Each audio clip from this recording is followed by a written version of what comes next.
The story I'm about to tell you is something that happened to me personally. Even though it happened many years ago, I can still remember it so clearly, as if it had only happened last night.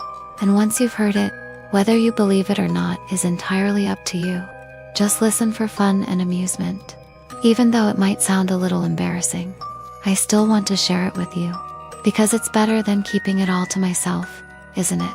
This story began on New Year's Day, 2557.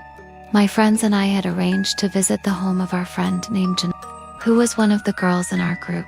Her house was in BikiBaam province, but outside the main town, near Thungsaling Luang National Park.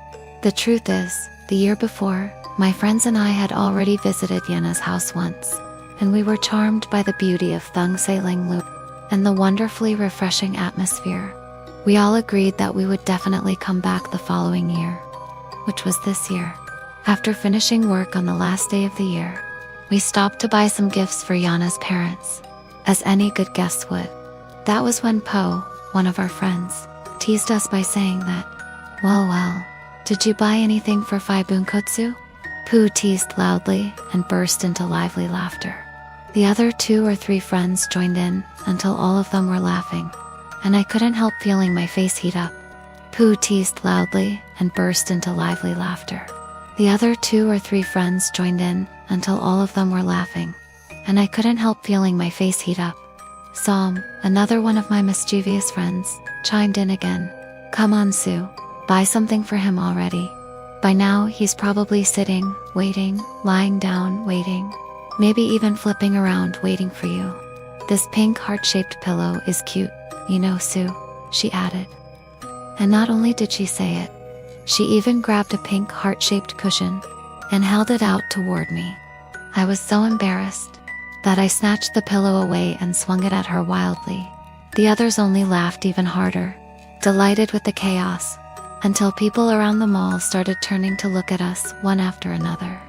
We had to stop fooling around and continue shopping. Yes, Boonkoet was a relative of my friend, Yana. From what I knew, he was related to Yana's mother. He had a house and farmland at the edge of the village, and he was single too. At first, we all thought he might be gay, but that wasn't the case, because he said he liked women normally, just like any other man. Someone once asked him why he still didn't have a wife, and he said he just hadn't met the right person yet. While we were sitting on the interprovincial bus, heading toward BikiBaam to visit Yana's home, I sat by the window, looking out at the bright, beautiful scenery along the road. He ended up getting attached to me, so much that no matter where I went, Boonkoet would follow like a shadow. Everyone noticed that he really liked me. He even confessed to me directly that he truly had feelings for me.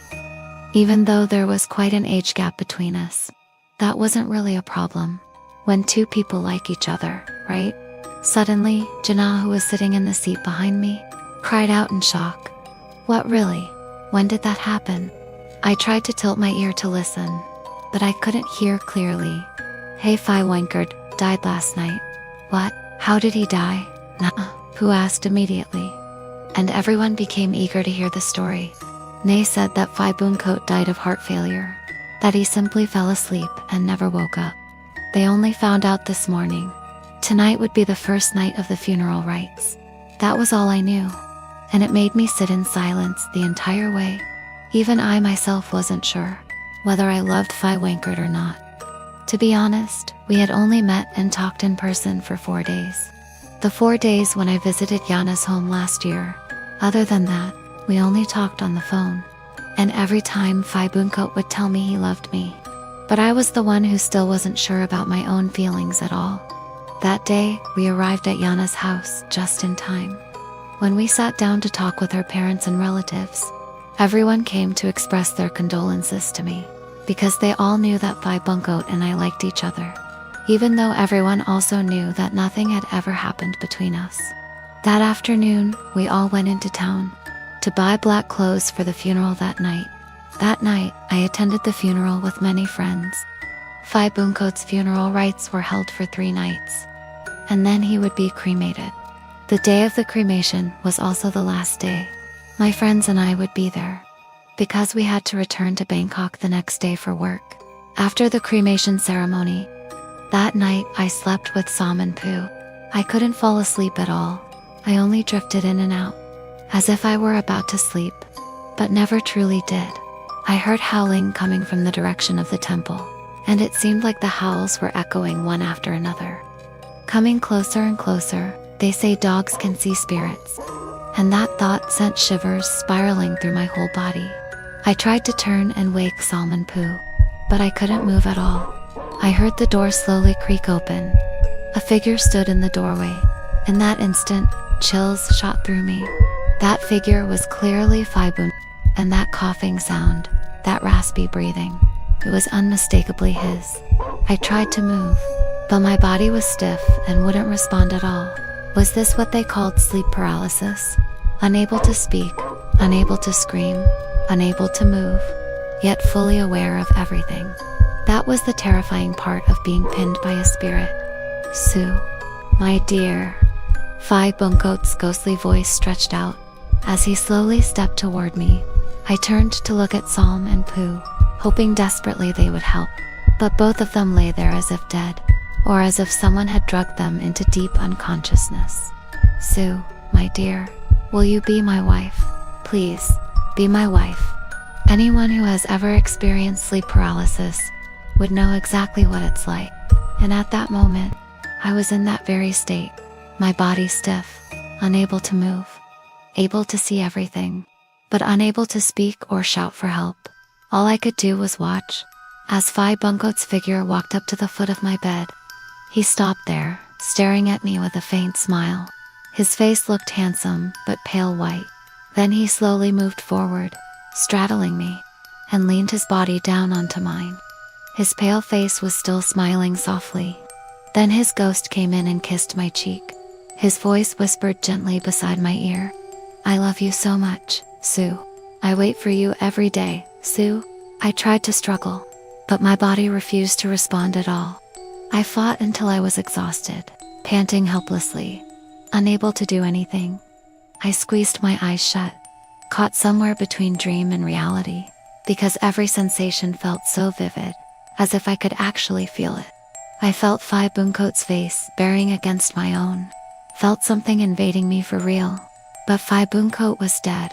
His physical body no longer existed. So what exactly was happening to me at that moment? With my eyes closed, I sensed his desires passing through me. Then his voice whispered beside my ear, You're my wife now, Sue. His ghost kissed my cheek again, a long, heavy kiss, and whispered before leaving my body, My dear wife 5-2, remember 5-2? Don't forget. Then that figure slowly faded away and disappeared through the doorway. I lay there for a moment longer before I jolted up into a sitting position. The sound must have been loud because Pooh and Sam woke up and stared at me in confusion. What's wrong with you? Did you have a dream? Wow, you were thrashing around that much, Sue. Your pants are all disheveled. Did Wonkert come visit you, or what? I looked down at myself and quickly pulled my pants back into place. I didn't answer. I just lay back down, forcing myself to sleep until just before dawn. Late the next morning, after showering and getting dressed, I paid my respects to Yana's parents and headed back to Bangkok for work. After returning to work for about a week, I completely forgot about the sleep paralysis incident until 3 or 4 days before the lottery drawing. I was walking through a flea market with friends when Jana mentioned she wanted to buy a lottery ticket. That's when I remembered what Boonkoet's ghost had whispered to me. So I bought the number 52, 2 pairs, and secretly bought 10 more pairs. I even placed 2,000 baht in underground lottery bets.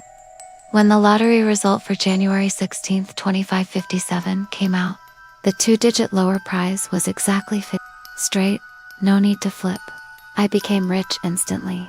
From both the official and underground lottery, Boonkoet's ghost had given me a payment for that night's haunting, amounting to several tens of thousands of baht. And that was my night of being visited by a ghost. drawn by BikiBaam. If you enjoyed this video, don't forget to hit like, subscribe, so you won't miss any of our new creative clips. Support our art journey with a super thanks. See you again in the next clip. Coming soon!